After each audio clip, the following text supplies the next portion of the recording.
Hello, everyone. Welcome to Friday's edition of Take 5. We've been talking about living from the inside out. We've been talking about how the Holy Spirit is the catalyst for living from the inside out. And now the question, the last 2 days have been a little theoretical, perhaps. Today we're going to look at Galatians chapter 5, and we're going to look at the fruit of the Spirit, which begins in verse 22. We're going to look at the fruit of the Spirit. What does it look like? No abstract now. Now we're talking about rubber meeting the road. How do I know if I'm allowing the Holy Spirit to live his life through me from the inside out? Here's how. We're going to get the evidence of it right here. And so the passage began in verse 16 when he said, walk by the Spirit.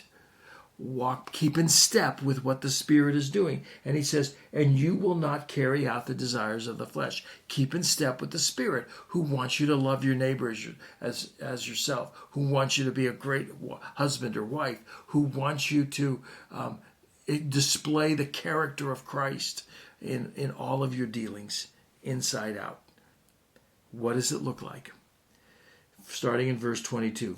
In verse 19, he's got this long list of what the works of the flesh are, and I'll let you read those for yourself. But here's the fruit of the Spirit. I want you to hear it, and then we'll talk about it just for a couple of minutes. The fruit of the Spirit is love. Hang on to that for a minute. The fruit of the Spirit is love, joy, peace, patience, kindness, goodness, faithfulness, gentleness, and self-control. The law has nothing to do with these things, is basically what he says. So, did you hear those? We'll go over them again, but I want you to notice even how he starts.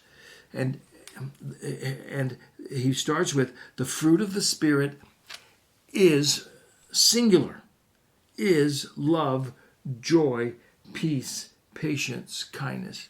It's like, Paul, you flunked grammar class. Shouldn't it be the fruit of the Spirit? Fruits of the Spirit are love, joy, peace, patience, blah, blah, blah, blah. Sort of like 1 Corinthians 13, doesn't it sound like love is patient, love is kind? Oh, so what is he doing? Think about this for a minute. Just take that first phrase, and you want to know what it looks like if the Holy Spirit is working in your life. The fruit of the Spirit is love. Period. Stop there for a minute. How do I know if the Holy Spirit is working in my life? The fruit of the Spirit is love. Okay, now evaluate your relationships. Would you say that love predominates those relationships? Is the predominant factor of those relationships? The fruit of the Spirit is love. When you think about the way you work and you relate to people at work, the fruit of the Spirit is love. When you think about how you relate to even the news of our day, when what you listen to, how you judge things, how you look at things, even in the turmoil of our society right now, the fruit of the Spirit is love. I know the Holy Spirit is working in my life when I see love. See love. What does love look like? Well, you sort of know. But he even gets specific. You want to know what love looks like? The fruit of the Spirit is love. And then he describes what that love looks like. And I'll describe it to you. Joy. Do you have joy? Do you have joy in your relationships? The joy that comes from love. Joy is a byproduct of love. The fruit of the Spirit is love. What does love look like? Joy. Peace.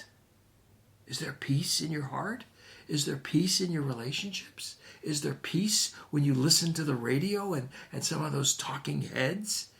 That's not love if there's not peace. The fruit of the Spirit is love, joy, peace, patience.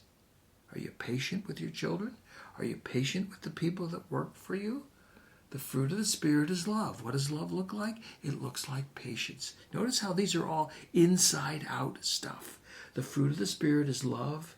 Looks like joy, peace, patience, kindness. Isn't it great to be around kind people? Kindness is just another word for love. The fruit of the Spirit is love, joy, peace, patience, kindness, goodness. faithfulness. Be faithful to your vow, to your covenant. Be faithful to your marriage. Be faithful to your word. That's honest. That's integrity. Faithfulness. The next word is gentleness. No abrasion here. No macho violence here. It's gentle. The fruit of the Spirit is love. Love looks like gentle. And then lastly, self-control.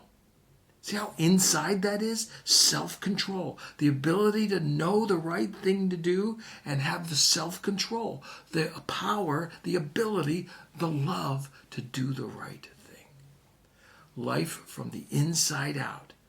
The Holy Spirit is the catalyst, and love is the predominant character. I'll see you Monday when we begin our new series on spiritual formation. Have a great weekend. We'll see you.